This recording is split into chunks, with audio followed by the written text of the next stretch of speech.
তো যারা ডায়াবেটিসের রোগীরা রয়েছেন তাদের এই সময়টাতে আসলে কিভাবে রক্ত পরীক্ষা করা উচিত?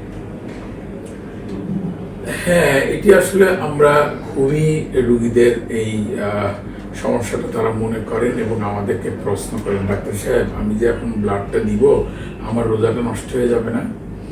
আসলে এটি নিয়ে ইসলামিক যে স্কলাররা আছেন এনারা বিভিন্ন সময়ে বিভিন্ন জায়গায় এগুলো নিয়ে আপনার বৈঠকে এটি সিদ্ধান্ত হয়েই আছে এরকম বেশ কয়েক বছর আগে এটি যে রোজার মধ্যে আপনি প্রয়োজনে আপনার অসুখের প্রয়োজনে যদি আপনি রক্ত দেন পরীক্ষা করার জন্য তাহলে আপনার রোজা নষ্ট হবে না, একদম স্পষ্ট করে এটি বলা আছে।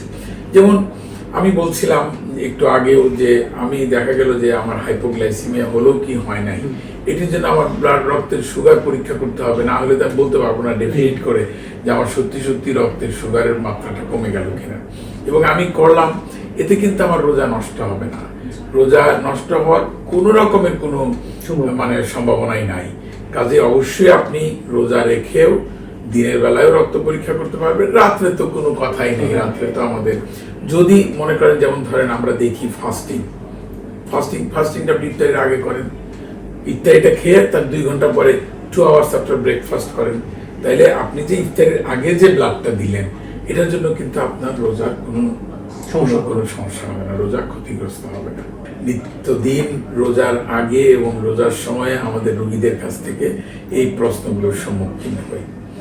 আসলে যে জিনিসটা আমি বলতে চাই সেই বিষয়টা হলো যে আপনি আসলে রোজা রাখতে পারবেন, এটা আপনার মনের জোর থাকলে অবশ্যই পারবেন, এটি নিয়ে কোনো সংশয় থাকার কোনো অবকাশই নাই। তবে যে বলছিলাম যে যাদের ইনসুলিন লাগে, মাল্টিপল ডোজেস অফ ইনসুলিন লাগে, তাদের জন্য অবশ্যই একটু এক্সট্রা বা বাড়তি একটু সচেতনতার প্রয়োজন আছে।